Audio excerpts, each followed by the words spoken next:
시장에 대한 고민은 여전히 많습니다. 뉴욕장 그렇게 강했는데 우리는 상대적으로 오늘 왜 이러냐 하지만 또 뉴욕장이 크게 밀렸을 때 우리가 상대적으로 잘 버티던 때도 분명 있죠. 판단은 어렵지만 그래도 조금씩 기댈 요소들이 보이는 시장인 것 같습니다. 어떤 종목들 바라봐야 될 것인가 오늘 잔금해제 통해서 확인하시길 바랄게요. 김종희 위원과 함께합니다. 어서 오세요. 안녕하십니까? 네, 안녕하십니까? 어제 정말 상승 특징주가 굉장히 많았던 하루였어요. 그래서 그게 오늘까지 연결될까 궁금한 종목들도 너무 많은데 오늘 이 종목 먼저 볼게요. 어제 장 마감 이후에 한국콜마가 화장품 용기 업체 연우를 인수한다라는 소식이 들려왔었습니다.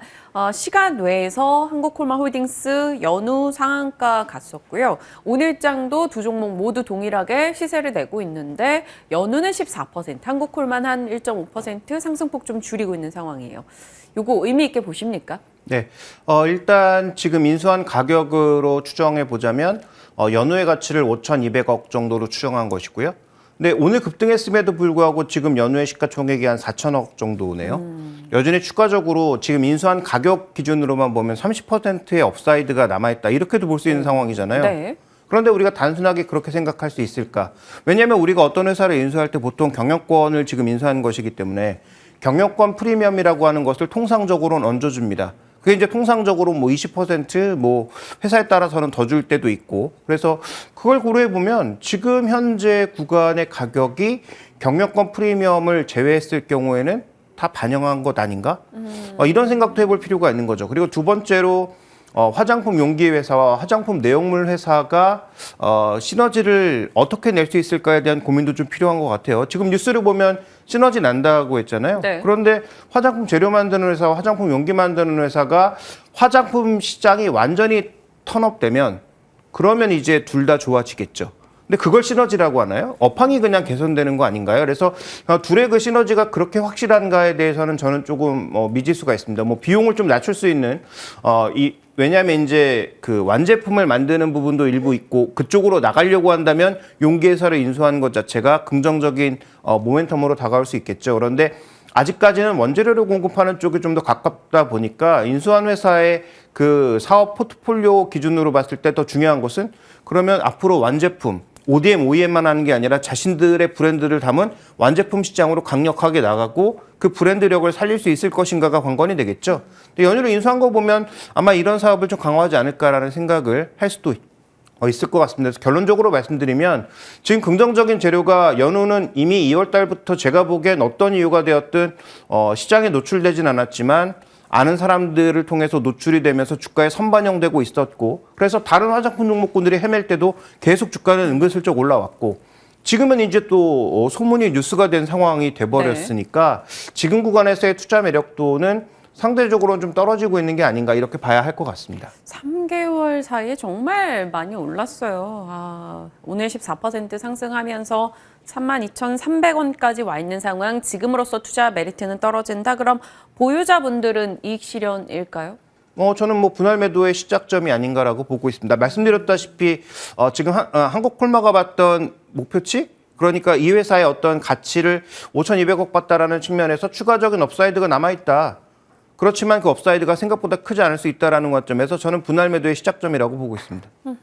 다른 화장품 섹터 내에서 좀 괜찮게 보시는 종목은 없으세요? 저는 일단 지금 구간에서 우리가 뭔가 그동안 안 좋았던 산업을 보려면 안 좋았던 산업이 좋아졌을 때 레버리지 효과가 큰 종목들 그다음에 일단 레버리지 효과와 더불어서 주가도 많이 빠져서 밸류에이션 매력도 발생할 수 있는 그런 종목군들을 봐야 된다고 보고 있는데요.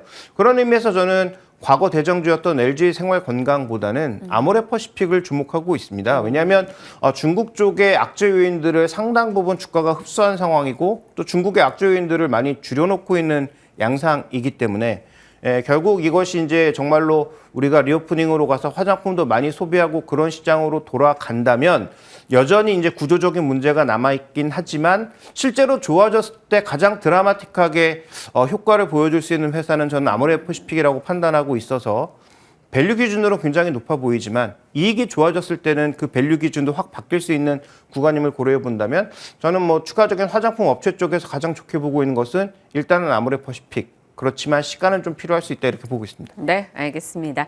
아모레퍼시픽을 일단 관심주 리스트에 올려놓고 추이를 보는 게 필요한 과정이 될 것 같네요. 자, 이어서 잔금 해제 종목으로 곧장 가겠습니다. 오늘 잔금 해제 종목이 시장의 특징주이기도 해서요. 현대중공업, 조선의 힘, 수급의 힘. 네, 굉장히 의미심장하네요. 첫 번째 포인트 확인해 보겠습니다. 남다르고 난 다르다. 오늘 라임을 잘 살려주셨어요, 의원님.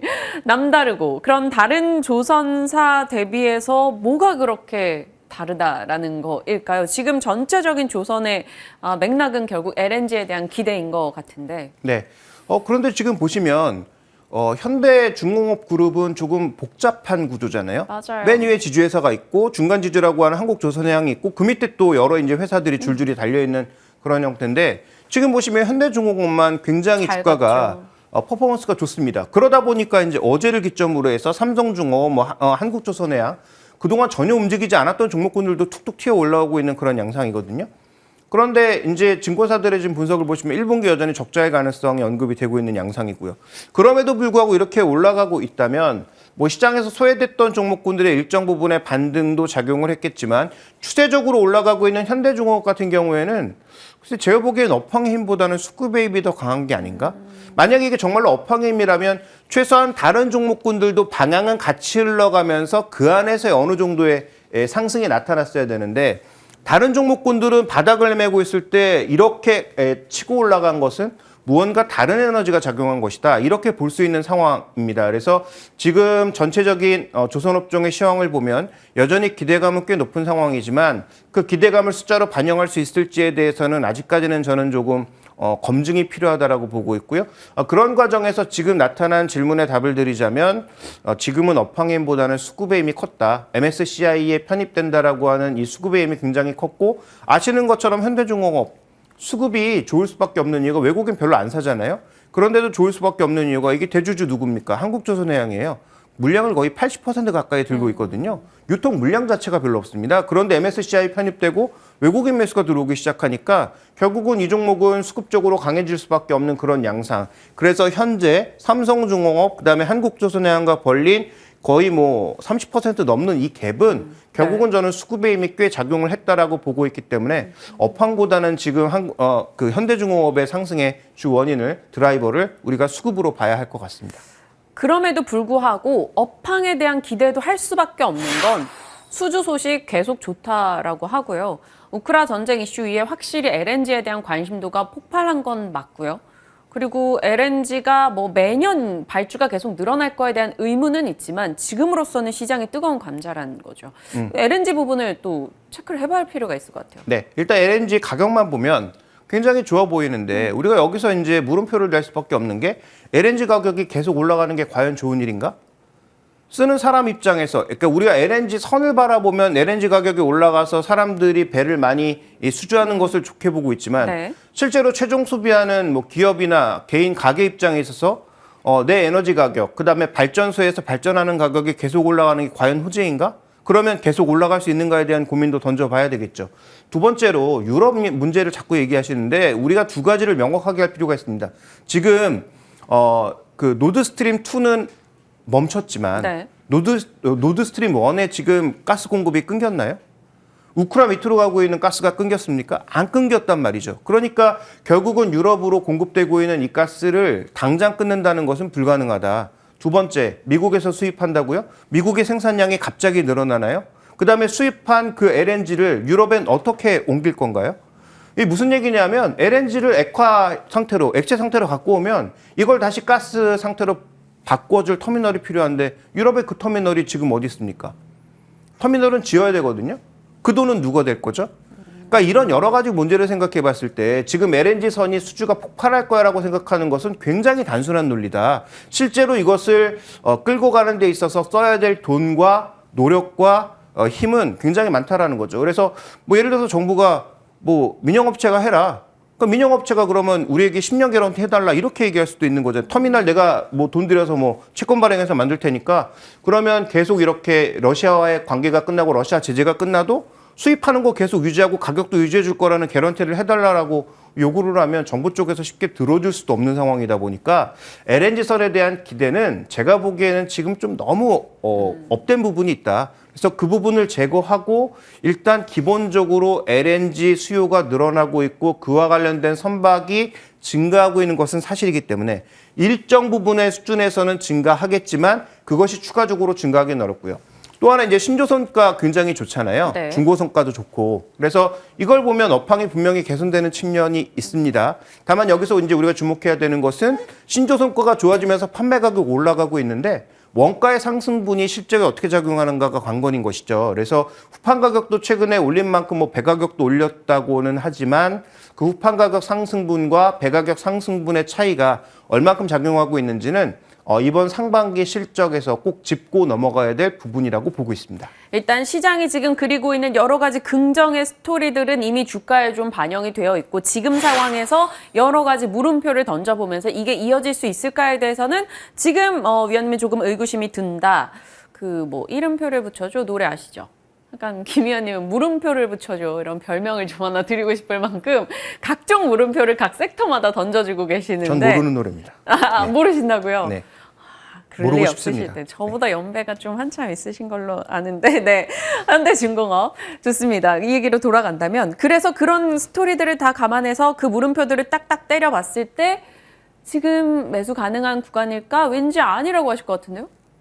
그렇지 않습니다. 아 그래요? 네. 왜냐하면 이게 지금 수급으로 간다고 말씀드렸잖아요. 그러면 MSCI 편입이 언제 끝나죠? 5월 달에 끝난다는 얘기죠. 그래서 현재 지금 구간에서 주가가 뭐 폭락한다든지 아니면 시장 전체가 레벨 다운하는 그런 상황으로 가거나 아니면 현대중공업의 실적이 예상보다 너무 나쁜 그런 최악의 경우로 간다면 뭐 당연히 주가가 빠지겠습니다만 그런 상황이 아니고 실적도 시장 예상치만큼 가고 현재 나타나는 수급의 힘이 어느 정도 긍정적으로 작용한다면 위쪽의 상승분은 크지 않아도 현재 상승 추세는 유지가 될 수 있는 거죠. 언제까지? 5월 달까지. MSCI 편입이 끝나는 날까지는 되는데 그러면 MSCI 편입이 끝나고 다음은 어떻게 되느냐? 이런 기계적인 수급이 빠지는 순간부터 주가도 별로 안 좋습니다. 그래서 오히려 이 MSCI 수급이 빠지는 그 구간이 지금 조선주 내에서는 종목 교체를 할 수 있는 타이밍이 될 수도 있는 거죠. 한국조선해양이라든지 삼성중공업이라든지 이런 종목으로 오히려 우리가 갈아탈 수 있는 그런 구간이 될 수도 있는 상황이다 보니까 저는 뭐 이 종목에 대해서 지금 당장 팔 필요는 없다. 어차피 수급 이벤트가 끝나지 않았고 이런 기계적인 수급은 펀더멘탈을 보고 들어오는 게 아니다. 그냥 기계적으로 계속 들어오는 거거든요. 그러면 이 기계적인 수급에다 대고 공격적으로 팔 사람이 그렇게 많지는 않을 거고 아까 언급드렸던 대로 대주주가 이미 뭐 80% 가까이 갖고 있으니까 유통 물량도 그렇게 많지 않다라는 것이죠. 그러니까 그런 관점에서 봤을 때 뭐 여러 가지 부정적인 내용을 말씀드렸지만 액션은 달라야 되는 거죠. 현재 구간에서는 수급 이벤트가 작용하고 있는 만큼 목표 가격은 그렇게 높지 않은 한 15만 원 정도를 보고 있으나 여전히 보유 혹은 뭐 짧은 구간의 수익을 노린 조정시 신규 매수 정도는 가능하지 않을까라고 보고 있습니다. 다만 다시 한번 언급드리지만 호흡을 길게 가져가면 안 된다라고 보고 있습니다. 호흡을 길게 가져가서는 안 되고 그 수급 이벤트가 끝나기 전에 정리를 해서 교체를 해본다면 턴어라운드 기대 있는 삼중 이런 식으로 갈까요? 삼성중공업보다는 한국조선해양이 그래도 조금 더 메리트가 있지 않을까. 왜냐하면 지금 가지고 있는 여러 가지 포트폴리오가 뭐 나름 괜찮은데요. 이제 문제는 삼호중공업의 뭐 상장 문제라든지 이런 것들을 또 시장이 어떻게 인식하느냐에 따라서 약간의 차이는 있겠지만 저는 뭐 삼성중공업이 드라마틱하게 예를 들어서 만약에 조선업황이 모두 터닝한다면 말씀하신 대로 삼성중공업의 기대 수익률 이게 제일 높을 거예요. 그런데 그건 또 그만큼의 리스크를 끌어안아야 되는 부분이 있잖아요. 또 예전부터 삼성그룹이 중공업 놀까 말까 하는 어떤 그런 문제들도 좀 있었고 그걸 고려해 보면 저는 일단은 만약에 갈아탄다면 네. 한국조선해양이 조금 더 낫지 않나 이렇게 보고 있습니다. 저랑 위원님이랑 한 10년째 호흡을 하고 있잖아요. 방송 여러 측면에서. 근데 그때 몇 년에 전인가 그런 얘기 하셨어요. 조선 LNG 이런 쪽 부각받고 나면 조금 후행적으로 본행제에 관심 둔다 사람들이 뭐 단기적일지언정 이런 얘기 하셨는데 지금도 통할까요? 이미 한국카본 같은 종목군들이 꽤 오르지 올랐죠. 않았나요? 네. 그런데 아까도 언급드렸지만 LNG와 관련된 기대가 너무 앞서간 부분이 있기 때문에 본행제 관련된 종목군들에 대해서도 무조건 긍정적인 시각보다는 확실하게 실적을 조금 확인하시면서 신중해 볼 필요가 있다. 특히 성적 발표를 하는 지금 4월, 5월의 구간에서는 더더욱 주의해 볼 필요가 있다 이렇게 말씀드리겠습니다. 네, 현대중공업 그 어느 때보다 최근 한 요 며칠 조선에 대한 관심도가 굉장히 높았기 때문에 이 종목 좀 심도 깊게 살펴봤고요. 두 번째 잔금 해제 종목 하겠습니다. 자화전자 뉴스에 팔아라.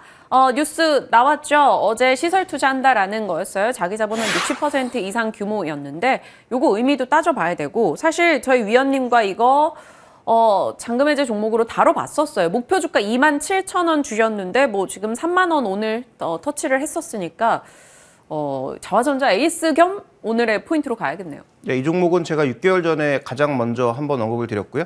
그다음에 이제 말씀하셨듯이 한 달 한 열흘 전인가요? 네, 2월 달 2월 20일에. 예, 그때 말씀드렸던 것 같은데 이 의미가 뭘까? 이미 6개월도 넘었죠. 그 전부터 자화전자와 관련돼서 주가는 움직이지 않았지만 계속 언급됐던 루머가 뭐였냐면 애플로 간다. 네. 그래서 애플의 폴디드 줌을 자화전자가 한다. 애플의 OIS를 자화전자가 한다라는 얘기가 끊임없이 흘러나왔습니다. 그때마다 주가의 반등은 생각보다 큰 날도 있었고 크지 않은 날도 있었고 그런데 어쨌든 이런 이슈가 제기되지 않은 상황에서 제가 한 달 반 전에 말씀드렸을 때는 갤럭시 S22의 효과를 기대하면서 그래도 좀 긍정적으로 볼 수 있다라는 말씀을 드렸어요. 6개월 전에 말씀드릴 때는 이 종목은 현대차에도 그 일부 히터를 납품하는 부분이 있고 삼성전자 이미 납품을 하고 있는데 애플까지 더해지면 좀 매력적인 거 아니냐라는 그런 말씀을 드렸고요. 근데 이제 이렇게 시설 투자를 하는데 뭔가 신모델 캐파라고 하니까 신모델? 삼성이랑 이미 다 하고 있는데 뭐 신모델을 할 게 뭐가 있지? 그럼 이거 애플 아닌가? 그동안 얘기 나왔던 것에 대한 기대감이 네. 크게 반영될 수밖에 없는 그래서 어저께 시간에서 벌써 주가가 흥분했던 그런 양상이 오늘도 이어지고 있다라고 봐야 되는 그런 상황인데요. 우리가 이제 주가의 오래된 격언 중에 하나가 소문에 사서 뉴스에 팔아라라고 하잖아요. 소문에는 샀어야 되고 뉴스에는 정확히 고점이 어딘지도 잘 모르겠습니다. 뭐 여기서 더 갈 수도 있고 뭐 여기서 오늘이 고점일 수도 있는데 제가 보기엔 뉴스에부터는 서서히 이제 매도의 관점으로 돌아서야 되는 기중 축소의 관점으로 돌아서야 되는 그런 상황이 아닌가 저는 이렇게 보고 있는 것이죠. 아, 그렇군요. 그러면 사실 쉽지 않잖아요. 이거 이렇게 잘 갈 때 보통 뭐 어쩔 때는 신고가 종목은 파는 거 아니에요. 이렇게 의견들도 주고 계시는데 추가적으로 남아있는 모멘텀 뭐 없을까요? 네, 일단 삼성전자의 그 갤럭시 S22가 앞으로 얼마나 더 잘 팔릴지는 조금 미지수죠. 그런데 어쨌든 뭐 밀어내기를 했던 프로모션을 했던 어쨌든 지금까지 나오는 숫자는 뭐 꽤 긍정적인 것으로 얘기가 되고 있습니다. 그리고 시장에서는 A 시리즈 나오면 뭐 추가적인 판매량에선 더 긍정적인 부분이 있을 거고 최근에 다 아시는 것처럼 A 시리즈에도 카메라 하나 정도에는 OIS는 기본으로 들어가는 것이죠. 그래서 그런 부분들을 고려해 봤을 때 이거 좋은 거 아니냐라는 얘기를 꾸준하게 하고 있는데 네. 저는 오히려 반대로 GOS 논란 때문에 갤럭시 S22의 밀어내기는 끝났고 이제 판매량은 둔화될 거고 A 시리즈는 별로 그렇게 좋지 않을 거라고 판단을 하고 있습니다. 특히 중국발 이슈로 인해서 중국의 전체적인 휴대폰 판매량이 줄어든 지금 상황에서 아마도 2분기부터는 중국 업체들의 공격적인 프로모션도 있을 것이기 때문에 삼성의 A 시리즈가 크게 뭐 자리매김을 할 수 있다? No. 왜냐하면 갤럭시 S 시리즈라고 하는 프리미엄 이미지가 대폭 깎인 상황에서 A 시리즈를 사람들이 그렇게 많이 산다? 그 얘기는 삼성이 이익 포기하고 굉장히 싸게 판다는 얘기인데요. 불가능한 얘기입니다. 그런 의미에서 봤을 때 삼성 모멘텀은 제가 보기엔 앞으로 더 커질 가능성 그렇게 크지 않다라고 보고 있고요. 다음이 이제 아이폰인데 아이폰 차기 모델에서 뭐 폴디드 줌이라든지 이런 것들 한다? 뭐 긍정적이죠. 그런데 말씀드렸다시피 지금 주가에 녹이고 있지 않습니까? 그렇게 본다면 지금 구간은 신규 매수 구간이 아니고 기존의 보유자들의 차익 실현 구간이라고 판단해 봐야 되는 것이죠. 네. 그렇다면 지금 오늘 가격 라인 설정은 조금 의미가 없을 것 같네요. 그죠? 네. 네, 말씀 주신 내용들을 소화해서 판단하시길 바라겠고 짤막하게 그럼 뭐 MC넥스, 나무가, 자화전자 이런 종목들이 동시에 주목받고 있는데 지금 다른 종목으로 교체해서 넘어갈 수 있을까요? 일단 주가에 충분히 모멘텀을 녹인 종목들에 대해서는 저는 이제는 좀 자제하자라는 말씀 드리고 싶고요. 이 그림 한 번만 잠깐만 보고 넘어갈까요? 네. 현재 지금 밸류에이션이 이런 것들을 반영해서 상단 부분에 머물고 있다는 거죠. 물론 상단 부분에서 더 올라갈 수도 있습니다. PB 차트 상단 부분에 있는데 역사적 밸류의 상단 부분에서 더 올라갈 수 있죠. 애플이라고 하는 새로운 모멘텀이 생긴 거니까. 그런데 그 구간이 과연 신규 매수의 구간이냐라는 거죠. 저는 그렇지 않다라고 보고 있기 때문에 이건 기존에 매수하셨던 분들이 더 높은 차익을 노릴 만한 그런 시기가 아닌가라고 보고 있어서 지금은 고점은 정확하게 알 수 없으나 분할 매도의 구간이다 이렇게 판단하고 있습니다. 네, 일단은 목표가 너머로 30% 수익이 난 자화전자 이야기까지 풀어봤습니다. 잘 판단해서 이 내용 잘 녹여 전략 챙겨보시길 바랄게요. 김 의원님과 함께했습니다. 고맙습니다.